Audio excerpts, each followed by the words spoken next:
अकबर का दरबार हमेशा की तरह शाही ठाट बाट से सजा हुआ था। दरबारियों की कतारें, सोने चांदी की चमकती सजावटें और राजा की शान देखने लायक थी। उस दिन राजा अकबर कुछ ज्यादा ही खुश नजर आ रहे थे। उनके चेहरे पर आत्मविश्वास की मुस्कान थी। उन्होंने दरबार में खड़े होकर जोर से कहा, सुनो दरबारियों, क्या तुम्हें नहीं लगता कि इस पूरे राज्य में सबसे ज्यादा समझदार मैं ही हूं? दरबारी एक दूसरे की तरफ देखने लगे। कोई राजा की बात का विरोध करने की हिम्मत नहीं कर रहा था। सभी एक साथ बोले, जी महाराज, आपसे ज्यादा समझदार कोई हो ही नहीं सकता। लेकिन तभी बीरबल, जो चुपचाप कोने में बैठे मुस्कुरा रहे थे, धीरे से बोले, महाराज, अगर आप कह रहे हैं तो इसमें कोई शक नहीं, पर क्या आपने कभी अपनी समझदारी को नापा है? अकबर चौंक गए। समझदारी को नापा? ये क्या बात हुई बीरबल? बीरबल ने मुस्कुराकर कहा, महाराज, जैसे किसी चीज की लंबाई, चौड़ाई या गहराई नापी जाती है, वैसे ही समझदारी भी नापी जा सकती है। पूरा दरबार हंसी में डूब गया। लेकिन अकबर को हंसी नहीं आई। उन्होंने गंभीर होकर कहा, बीरबल, अगर तुम कहते हो कि समझदारी नापी जा सकती है तो इसे साबित करके दिखाओ। राजा ने खुद को समझदार बताया। बीरबल ने नाप लिया। बीरबल ने मुस्कराते हुए जवाब दिया, ठीक है महाराज, मैं आपकी समझदारी को नापने के लिए एक परीक्षा लूंगा।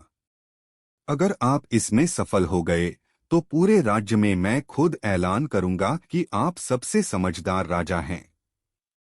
अकबर गर्व से बोले, बोलो बीरबल, तुम्हारी परीक्षा मैं तुरंत दूंगा। बीरबल ने थोड़ा सोचकर कहा, महाराज, कल सुबह आपको बिना किसी गार्ड, बिना किसी पहचान के आम जनता की तरह बाजार जाना होगा। वहां मैं 3 सवाल पूछूंगा। अगर आपने सही जवाब दिया तो मैं मान जाऊंगा कि आप सबसे समझदार हैं। अकबर ने चुनौती स्वीकार कर ली। दरबार में तालियों की गड़गड़ाहट गूंज उठी। अगली सुबह बीरबल एक साधारण कपड़ों का जोड़ा लेकर राजा के पास पहुंचे। महाराज, आज आप इन कपड़ों में रहेंगे, कोई आपको पहचान न पाए। अकबर ने आम आदमी का भेष धारण किया। सिर पर फटा हुआ पगड़ी, खुरदरे कपड़े और चेहरे पर हल्की सी कालिख। वे अब किसी भी आम किसान जैसे दिख रहे थे। बीरबल ने कहा, अब चलिए महाराज, बाजार की ओर। दोनों बाजार पहुंचे। वहां भीड़ लगी थी। बीरबल ने राजा से पहला सवाल पूछा, महाराज, आप इस भीड़ को देखकर बताइए कि इनमें से कौन सबसे अमीर है।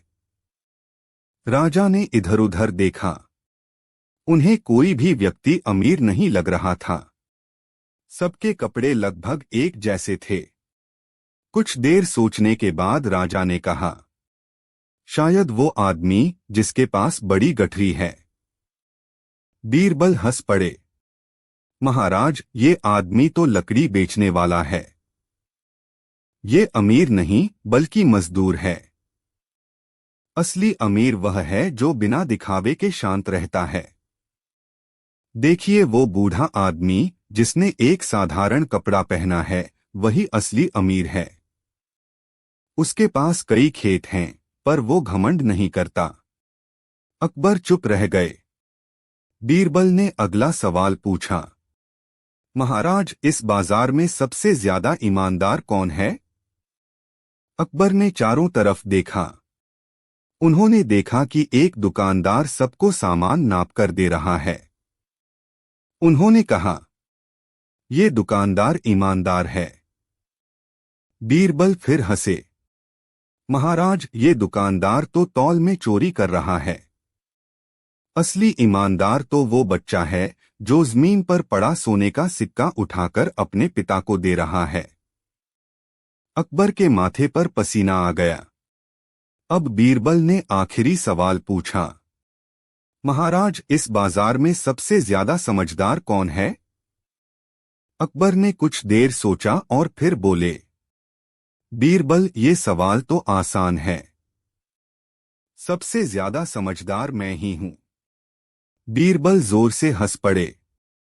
महाराज, यही तो आपकी सबसे बड़ी भूल है। जो खुद को समझदार मान ले वही सबसे पहले मूर्ख बन जाता है।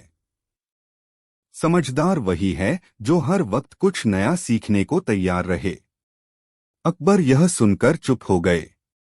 वापस दरबार लौटने के बाद बीरबल ने पूरी घटना सबको सुनाई। दरबारी ठहाके मार मार कर हंसने लगे। अकबर ने खुद अपने सिर पर हाथ मार लिया और बोले, बीरबल, तुम सही कह रहे हो। मैंने घमंड में आकर खुद को सबसे समझदार मान लिया था। अब मैं समझ गया कि असली समझदारी यही है कि हम खुद को हमेशा सीखने वाला माने। बीरबल ने कहा, महाराज, समझदारी नापने का असली पैमाना यही है, जितना कोई व्यक्ति खुद को जानता है उतना ही वह समझदार है। जो सीखने को तैयार रहे वही असली ज्ञानी है। आपने आज ये साबित कर दिया कि आप सीखने को तैयार हैं, इसलिए आप सच में समझदार राजा हैं। अकबर मुस्कुराए और बोले, बीरबल, आज तुमने मेरा घमंड तोड़कर मुझे सच्चा ज्ञान दिया है। इसके लिए मैं तुम्हें इनाम देता हूं। बीरबल ने हाथ जोड़कर कहा, महाराज, आपकी ये विनम्रता ही आपकी सबसे बड़ी समझदारी है। बीरबल की सीख के बाद अकबर ने खुद से वादा किया कि अब वह अपनी समझदारी को और निखारेंगे। अगले दिन दरबार में उन्होंने घोषणा की, आज से मैं रोज कुछ नया सीखने की कोशिश करूंगा। जो भी मुझे नई बात सिखाएगा मैं उसे इनाम दूंगा। दरबारी तालियां बजाने लगे, पर बीरबल मुस्कुरा रहे थे। महाराज, उन्होंने कहा, सीखने के लिए आपको सिर्फ किताबें या गुरु नहीं चाहिए। असली ज्ञान तो आम लोगों के अनुभवों में छुपा है। अकबर ने तुरंत आदेश दिया, बीरबल, मुझे आज ही जनता के बीच ले चलो। मैं खुद उनसे मिलूंगा और सीखूंगा। अकबर और बीरबल फिर से साधारण कपड़ों में भेष बदलकर निकले। इस बार उन्होंने गांव की ओर जाने का निश्चय किया। रास्ते में अकबर ने देखा कि खेतों में किसान काम कर रहे थे। बीरबल, अकबर ने कहा, ये किसान इतना मेहनत क्यों करते हैं? अगर मैं राजा हूं तो इन्हें आराम क्यों न दिला दूं? बीरबल हंसे, महाराज, अगर किसान मेहनत करना छोड़ दें तो राज्य भूखा रह जाएगा। मेहनत ही उनकी समझदारी है। अकबर सोच में पड़ गए। गांव पहुंचने पर वे एक बूढ़े किसान के पास गए जो अपनी जमीन जोत रहा था। अकबर ने पूछा, बाबा, आपकी उम्र इतनी हो चुकी है, फिर भी आप काम कर रहे हैं? बूढ़ा किसान मुस्कुराया और बोला, महाराज। फिर हंसते हुए बोला, अरे भाई, काम तो करना ही पड़ता है। अगर मैं रुक जाऊं तो मेरे बेटे भी आलसी हो जाएंगे। दरबार में अकबर ने गंभीर स्वर में कहा, बीरबल, तुमने मुझे आम जनता के जीवन की कठिनाइयों से परिचित कराया। अब मैं चाहता हूं कि मेरी समझदारी का उपयोग करके उनके जीवन को बेहतर बनाऊं।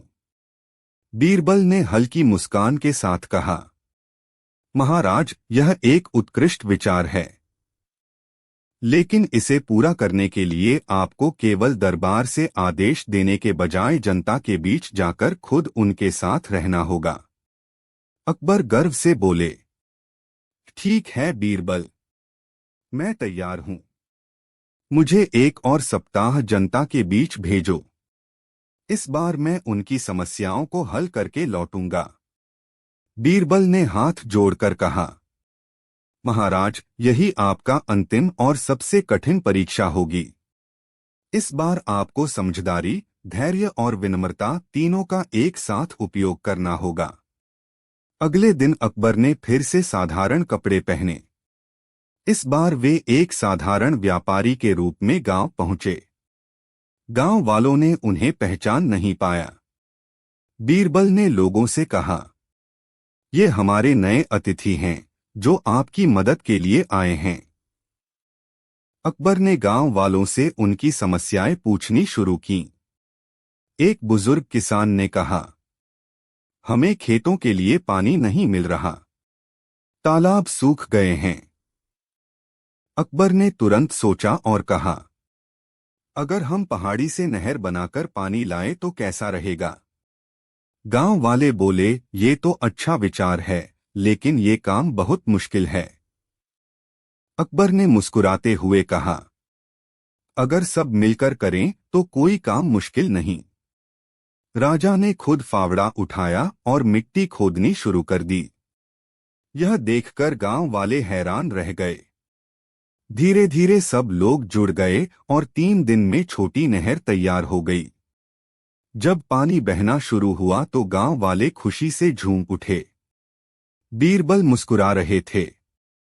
गांव के चौपाल में 2 व्यापारी लगातार झगड़ रहे थे। एक ने दूसरे पर आरोप लगाया कि उसने उसका सामान चुरा लिया है। अकबर ने दोनों को बुलाकर कहा, अगर तुम दोनों में से कोई सच बोल रहा है तो वह बिना डर के शपथ ले सकता है। पहला व्यापारी तुरंत शपथ लेने तैयार हो गया। दूसरा घबरा गया और चुप हो गया। बीरबल फुसफुसाकर बोले, महाराज, आपकी यह तरकीब बेहतरीन है। सच बोलने वाला हमेशा निडर होता है। अकबर ने सच सामने आने पर दोनों को सुलह करवाई और ईमानदार व्यापारी को सम्मानित किया। गांव की एक महिला आई और बोली, हमारे बच्चों को पढ़ने के लिए कोई गुरु नहीं मिलता, वे अनपढ़ रह जाते हैं। अकबर ने सोचा और कहा, हर समस्या का हल हम खुद में ढूंढ सकते हैं। क्यों न हम गांव में एक जगह बनाकर जहां जो थोड़ा बहुत जानता हो वह बच्चों को सिखाए। बीरबल ने कहा, महाराज, इसे गुरुकुल पद्धति कहते हैं। इससे न केवल शिक्षा फैलेगी बल्कि लोग एक दूसरे से ज्ञान भी बांटेंगे। गांव में एक जगह बनाई गई जहां बुजुर्ग और पढ़े लिखे लोग बच्चों को पढ़ाने लगे। गांव में एक जमींदार किसानों से ज्यादा टैक्स वसूल रहा था। लोग डर के मारे कुछ कह नहीं पा रहे थे। अकबर ने जमींदार से मुलाकात की और कहा, अगर तुम किसानों पर ज्यादा बोझ डालोगे तो वे खेती करना छोड़ देंगे, तब तुम्हें भी नुकसान होगा। जमींदार पहले तो नहीं माना, लेकिन अकबर ने उसे एक उदाहरण दिया। अगर एक पेड़ से ज्यादा फल तोड़ लोगे तो अगले साल पेड़ सूख जाएगा। किसान भी वैसा ही है। जमींदार को बात समझ आ गई और उसने टैक्स घटा दिया। 7वें दिन बीरबल ने राजा से कहा, महाराज, अब आपकी समझदारी की आखिरी परीक्षा होगी। इस गांव में एक चालाक आदमी है जो अपनी मीठी बातों से सबको बेवकूफ बनाता है। आपको बिना गुस्सा किए उसकी चालाकी पकड़नी होगी। वह आदमी आया और बोला, मैं आपसे बहस में जीत सकता हूं। अकबर मुस्कुराए और बोले, ठीक है, अगर तुम सच में समझदार हो तो ये बताओ, दुनिया में सबसे बड़ा झूठ क्या है? वह आदमी सोच में पड़ गया। फिर बोला, पता नहीं। अकबर ने हंसते हुए कहा, सबसे बड़ा झूठ यही है कि कोई खुद को सबसे समझदार समझे। असली समझदारी सीखने में है, घमंड में नहीं। गांव वाले ठहाके मारकर हंस पड़े। अकबर दरबार लौटे और सबको अपनी यात्रा सुनाई। बीरबल, उन्होंने कहा, मैंने सीखा कि असली समझदारी जनता के बीच छिपी है। अब मैं खुद को सबसे समझदार नहीं कहूंगा, बल्कि हमेशा सीखने को तैयार रहूंगा। बीरबल ने झुककर कहा, महाराज, यही तो असली बुद्धिमानी है। अब आपने न केवल अपनी समझदारी नापी है, बल्कि उसे साबित भी कर दिया। दरबार में तालियों की गड़गड़ाहट गूंज उठी। एक दरबारी हंसकर बोला, अब तो हम कह सकते हैं कि महाराज सच में समझदार हैं, क्योंकि उन्होंने खुद को मूर्ख मानकर सीखना शुरू किया। अकबर भी हंस पड़े और बोले, और इसका श्रेय बीरबल को जाता है। उन्होंने बीरबल को 200 सोने की मुद्राएं इनाम में दीं। बीरबल ने दरबारियों से कहा, समझदारी किताबों से नहीं, अनुभव से आती है। जो सीखने को हमेशा तैयार रहता है वही असली ज्ञानी है, और जो खुद को सबसे समझदार मान लेता है वही सबसे पहले मूर्ख बनता है। दरबार में फिर हंसी और तालियां गूंज उठीं। बीरबल ने राजा की ओर देखा और धीरे से कहा, देखा महाराज, ये है असली समझदारी, अपने कर्म से दूसरों को सीख देना। अकबर ने सिर हिलाकर हामी भरी। फिर वे एक बुनकर के पास पहुंचे। उसने दिनरात मेहनत करके कपड़े बनाए थे, लेकिन बाजार में कोई उन्हें खरीद नहीं रहा था। अकबर ने पूछा, तुम्हें दुख नहीं होता कि इतनी मेहनत के बाद भी तुम्हारा माल नहीं बिक रहा? बुनकर बोला, महाराज, दुख तो होता है, पर मैं धोखा नहीं दूंगा। अगर मैं घटिया धागा इस्तेमाल करूं तो एक दिन पैसे तो मिल जाएंगे, पर मेरा नाम खराब हो जाएगा। बीरबल मुस्कुराए, महाराज, ईमानदारी की यही असली कीमत है। पैसा खोकर भी जिसने अपना चरित्र बचाया वही असली समझदार है। अकबर ने बुनकर को चुपके से कुछ सोने के सिक्के दे दिए। रास्ते में उन्होंने एक छोटी बच्ची को देखा जो मिट्टी से खेल रही थी। अकबर ने पूछा, बेटी, तुम क्या कर रही हो? बच्ची ने हंसते हुए कहा, मैं मिट्टी का महल बना रही हूं। अकबर हंस पड़े, ये तो गिर जाएगा। बच्ची ने मासूमियत से कहा, महाराज, गिर भी जाएगा तो क्या हुआ, मैं फिर बना लूंगी।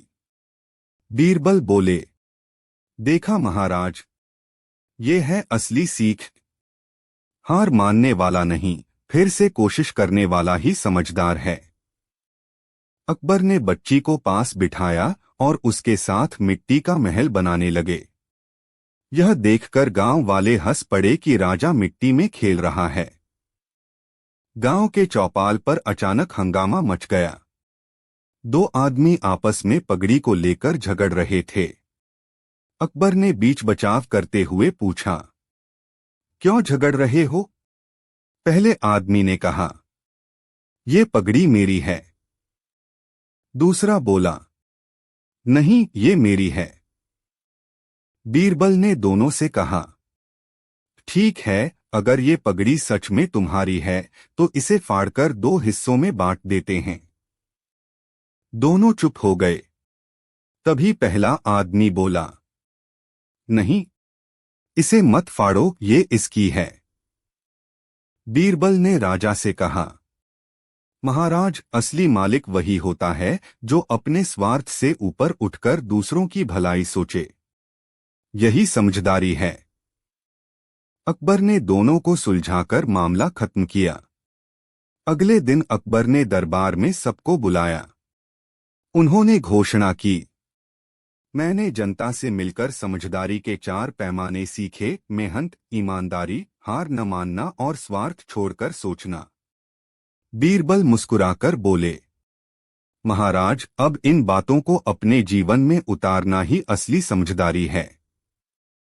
दरबारियों ने बीरबल की तारीफ की, लेकिन बीरबल यहीं नहीं रुके। उन्होंने कहा, महाराज, असली परीक्षा अभी बाकी है। आपको अपनी समझदारी को नापने के लिए 1 हफ्ते तक बिना राजा बने रहना होगा। आप आम आदमी की तरह रहेंगे, मेहनत करेंगे और खुद अनुभव करेंगे कि जनता कैसे जीती है। अकबर ने चुनौती स्वीकार कर ली। अगले 7 दिन अकबर ने आम आदमी की तरह काम किया। उन्होंने खेतों में हल चलाया, पानी ढोया, बुनाई सीखी और यहाँ तक कि गांव वालों के साथ खेल भी खेले। शुरुआत में उन्हें तकलीफ हुई, पर धीरे धीरे वे सीखते गए। 7 दिन बाद वे दरबार लौटे। उनकी आंखों में चमक थी। बीरबल, उन्होंने कहा, अब मैं सच में समझ गया हूं कि समझदारी केवल ताज पहनने से नहीं आती, ये तो जीवन के अनुभवों से आती है। बीरबल ने झुककर कहा, महाराज, अब आपकी समझदारी सच में नाप ली गई है। दरबारियों ने जोर से तालियां बजाईं। अकबर ने बीरबल को 100 सोने की मुद्राएं इनाम में दी और कहा, बीरबल, तुमने न केवल मेरा घमंड तोड़ा, बल्कि मुझे सिखाया कि समझदार वही है जो सीखने से कभी न रुके। बीरबल मुस्कुराए और बोले, महाराज, और इसी सीख के कारण आज आप सच में सबसे समझदार राजा कहलाएंगे। पूरा दरबार ठहाकों और तालियों से